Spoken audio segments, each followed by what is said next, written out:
Sreekrishna. So ഞാൻ ഇന്ന് നമ്മളെ സൊസൈറ്റിയിൽ ഇപ്പൊ കുറച്ചധികം സംസാരിക്കുന്ന ഒരു കാര്യത്തിനെ പറ്റി സംസാരിക്കാനാണ് വന്നിട്ടുള്ളത്. വേറൊന്നല്ല, നമ്മുടെ ആർട്ടിഫിഷ്യൽ ഇന്റലിജൻസ് ആണ്. ആർട്ടിഫിഷ്യൽ ഇന്റലിജൻസിന്റെ സാധ്യതകളും ആശങ്കകളുമാണ് ഞാൻ ഇന്ന് ഇവിടെ പറയാൻ പോകുന്നത്.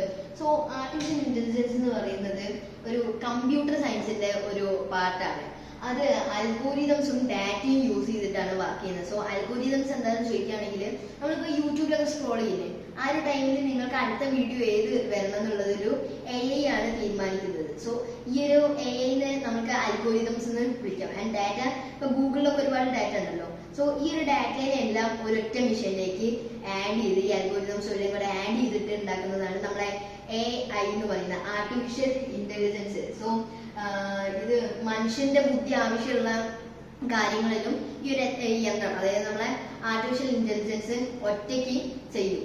ആൻഡ് ആർട്ടിഫിഷ്യൽ ഇന്റലിജൻസ് എന്നൊക്കെ പറയുമ്പോൾ തന്നെ ആദ്യം നമ്മുടെ മൈൻഡിലേക്ക് വരിക, ആദ്യമായിട്ട് ഈ ആർട്ടിഫിഷ്യൽ ഇന്റലിജൻസ് ഒക്കെ ഒന്ന് പോപ്പുലർ ആയത് നമ്മളെ ChatGPT ആയിട്ടാണ്. സോ ChatGPT എന്ന് പറയുന്നത് ആർട്ടിഫിഷ്യൽ ഇന്റലിജൻസ് റിസർച്ച് കമ്പനി ആയിട്ടുള്ള OpenAI 2022 നവംബറിൽ പുറത്തിറങ്ങിയിട്ടുള്ള ഒരു ചാറ്റ്ബോട്ട് AI ആണ്. ചാറ്റ്ബോട്ട് AI എന്ന് വെച്ചിട്ടുണ്ടെങ്കിൽ മനുഷ്യനെ പോലെ നമ്മളൊരു ഫ്രണ്ടിന്റെ അടുത്ത് കമ്മ്യൂണിക്കേറ്റ് ചെയ്യുന്ന, നമ്മള് ഇപ്പൊ ചാറ്റ് ചെയ്യുന്ന പോലെ നമുക്ക് എന്ത് ചോദ്യം വേണമെങ്കിൽ ചോദിക്കാം, നമുക്ക് എന്തിനും അത് ഉത്തരം പറയും. അങ്ങനത്തെ ഒരു ചാറ്റ്ബോട്ട് AI ആണ് നമ്മളെ ChatGPT എന്ന് പറയുന്നത്. നാച്ചുറൽ ലാംഗ്വേജ് പ്രോസസ് അല്ലെങ്കിൽ NLP ആണ് ഇത് യൂസ് ചെയ്യുന്നത്. ആൻഡ് ഓൾസോ ChatGPT പോലത്തെ ചാറ്റ്ബോട്ട് AIs മാത്രമല്ല, ഇമേജ് ആൻഡ് വീഡിയോ ജനറേറ്റിംഗ് AIസും കൂടെ ഉണ്ട്. Image and video generating AIs എന്ന് പറയുമ്പോൾ നമ്മൾ ജസ്റ്റ് പ്രോംപ്റ്റ് എന്ന് വെച്ചിട്ടുണ്ടെങ്കിൽ നമുക്ക് എന്താണ് ഒരു ഇമേജ് വേണ്ടതെന്നുള്ളത് നമ്മൾ പറഞ്ഞു കൊടുത്തിട്ടുണ്ടെങ്കിൽ അത് ഓട്ടോമാറ്റിക്കലി ഒരു ഇമേജ് ക്രിയേറ്റ് ചെയ്യും. അതേപോലെ തന്നെ വീഡിയോ ക്രിയേറ്റ് ചെയ്യാൻ പറ്റുന്നതും ഇമേജിനെ വീഡിയോ ആക്കാൻ പറ്റുന്ന ടൈപ്പ് AIs ഉണ്ട്. ലൈക്ക് നമ്മൾ സോറ ഇതുവരെ പുറത്തു വന്നിട്ടില്ല, but one of the best video generating AIs ആണ് സോറ. നമ്മളിപ്പം ഇമേജ് ജനറേറ്റിംഗ് നോക്കുകയാണെങ്കിൽ ഡാലി, അതേപോലെ മിഡ്ജേർണി എന്നൊക്കെ പറയുന്ന ഒരുപാട് AIs ഉണ്ട്. ഇപ്പൊ ഈ ഒരു ഫോട്ടോ കംപ്ലീറ്റ്ലി നമ്മള് AI-നെ വെച്ച് ക്രിയേറ്റ് ചെയ്തതാണ്. സോറന്റെ ഒരു വീഡിയോ, സോറ പുറത്തുവിട്ട ഒരു വീഡിയോന്റെ ഒരു ചെറിയ ഫ്രെയിമാണ് ഇത്. സോ AI-ന്റെ ഉപയോഗങ്ങൾ ഇനി നമ്മളിപ്പം നോക്കുകയാണെങ്കിൽ ആദ്യത്തേത് വിദ്യാഭ്യാസ രംഗത്തുള്ള ഉപയോഗങ്ങളാണ്. ഇപ്പം നമ്മുടെ ഒരു മാത്സ് പ്രോബ്ലം അല്ലെങ്കിൽ ഒരു ഫിസിക്സ് പ്രോബ്ലം, അങ്ങനെ എന്തെങ്കിലും ഒരു പ്രോബ്ലത്തിന് നമുക്ക് ഉത്തരം അറിയില്ല, നമുക്ക് ChatGPT-നോടോ അല്ലെങ്കിൽ അങ്ങനത്തെ ഒരു AI-നോട് ചോദിച്ചിട്ട് നമുക്ക് അത് പഠിക്കാം. നമുക്ക് ഇനിയിപ്പോൾ അതിന്റെ ഉത്തരം കറക്റ്റ് അല്ല, എനിക്കൊന്ന് നിന്ന് പഠിപ്പിച്ചതാ, അങ്ങനെ നമ്മളൊന്ന് പറഞ്ഞിട്ടുണ്ടെങ്കിൽ ഓരോ സ്റ്റെപ്പ് ബൈ സ്റ്റെപ്പ് ആയിട്ട് നമുക്ക് പഠിപ്പിച്ചു തരും. പിന്നെ ആരോഗ്യ രംഗത്തും ഒരുപാട് സംഭവങ്ങൾ ഇപ്പം നമ്മൾ AIs ചെയ്യുന്നുണ്ട്.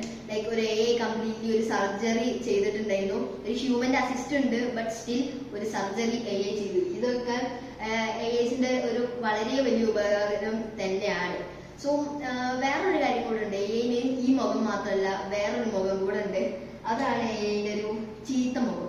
സോ അതിന് ഫസ്റ്റ് നമ്മൾ ചോദിക്കുകയാണെങ്കിൽ ഇപ്പം പറയാൻ പറ്റുന്നത് ജോബ് ലോസ് ആണ്. അതായത് ഇപ്പം വരുന്ന തലമുറയ്ക്ക് ഇനി ജോബ് കിട്ടാൻ കുറച്ച് ബുദ്ധിമുട്ടായിരിക്കും. കാരണം AIസിന്റെ തന്നെ image generation, video generation, coding generation, അങ്ങനത്തെ AIs യൂസ് ചെയ്തിട്ട് ഒരുപാട് ആൾക്കാരെ പണി പോകും. കാരണം ഇപ്പം ഇമേജ് ജനറേഷൻസ് വെച്ചിട്ട് നമ്മളെ ഗ്രാഫിക് ഡിസൈനേഴ്സിന്റെയും വീഡിയോ ജനറേഷൻ വെച്ചിട്ട് സിനിമാറ്റോഗ്രാഫേഴ്സിന്റെയും ഒക്കെ പണി പോകും. പിന്നെ നമ്മുടെ സോഫ്റ്റ്വെയർ എഞ്ചിനീയേഴ്സിന്റെ പണി പോകും. സോ ഒരു എൻറ്റയർലി AI ക്രിയേറ്റഡ് മൂവി ഈ അടുത്ത് വരാൻ പോകുന്നുണ്ട്. അതിന്റെ ഒരുക്കങ്ങളും ഇപ്പൊ ഈ സോറ പോലത്തെ വീഡിയോസ് ജനറേറ്റിംഗ് ചെയ്യുന്ന AIs എല്ലാം നോക്കുന്നുണ്ട് നമ്മളെ OpenAI-യുടെ. പിന്നെ നമ്മൾ ഈ ഡീപ് ഫേക്ക്, വോയിസ് ക്ലോണിങ്, ഇതൊക്കെ നമ്മൾ കേട്ടിട്ടുണ്ടാവും. അതായത് ഒരുപാട് ലോൺ തട്ടിപ്പുകളൊക്കെ ഉണ്ടായിരുന്നു. ലോൺ വാങ്ങി നമ്മളെ ഭീഷണിപ്പെടുത്തി പൈസ വാങ്ങുന്ന രീതിയിൽ നമ്മളെ ഇപ്പം ലൈക്ക് ഒരു ബറാക് ഒബാമയുടെ ഒരു വീഡിയോ വന്നിട്ടുണ്ടായിരുന്നു. ലൈക്ക് വേറെ ഏതോ ഒരാൾ എന്തോ ഒരു സ്ഥലത്ത് ഇങ്ങനെ സംസാരിക്കുന്നതാണ്, കുറച്ച് ബറാക് ഒബാമ പറയാൻ പാടില്ലാത്ത കാര്യങ്ങൾ പറയുന്ന ഒരു വീഡിയോ ആണ്. ബട്ട് അതിൽ ബറാക് ഒബാമയുടെ ഒരു മുഖം വെച്ചിട്ട് ഫുള്ളി ബറാക് ഒബാമയുടെ വോയിസും കൂടെ ആഡ് ചെയ്തിട്ട് ഒരു വീഡിയോ വന്നിട്ടുണ്ടായിരുന്നു. ബട്ട് അത് എല്ലാവരും ഇപ്പൊ ഐഡന്റിഫൈ ചെയ്യുന്നുണ്ട്, ഡീപ് ഫേക്ക് ഐഡന്റിഫൈ ചെയ്യാനുള്ള സോഫ്റ്റ്വെയർസും ഉണ്ട്. പിന്നെ നമ്മള് വേറൊരു കാര്യം എന്ന് പറയുന്നത്, സോ AI-കള് അല്ലെങ്കിൽ ആർട്ടിഫിഷ്യൽ ഇന്റലിജൻസ് മൊത്തത്തിൽ നല്ലതോ മൊത്തത്തിൽ ചീത്തയോ അല്ല, അത് ആര് ഉപയോഗിക്കുന്നു എന്നുള്ളതനുസരിച്ചിട്ടാണ് ഇതിന്റെ കുഴപ്പങ്ങളെല്ലാം മാറുക. ലൈക്ക് നമ്മൾ ഒരു നല്ല കൈകളിലാണ് ഇത് കിട്ടുന്നതെങ്കിൽ മാനവരാശിയുടെ ഏറ്റവും മികച്ച ഒരു സമ്പത്തും അതേപോലെ തന്നെ ഇതൊരു ചീത്ത കൈകളിലാണ് കിട്ടുന്നതെങ്കിൽ മാനവരാശിയെ തന്നെ ഇല്ലാതാക്കാൻ സാധിക്കുന്ന രീതിയിലുള്ള ഒരു വെപ്പണുമാണ് നമ്മളെ ആർട്ടിഫിഷ്യൽ ഇന്റലിജൻസ്. സോ നിങ്ങൾ എല്ലാവരും ആർട്ടിഫിഷ്യൽ ഇന്റലിജൻസിനെ നല്ല കാര്യങ്ങൾക്ക് വേണ്ടി മാത്രം ഉപയോഗിക്കുക. നന്ദി, നമസ്കാരം.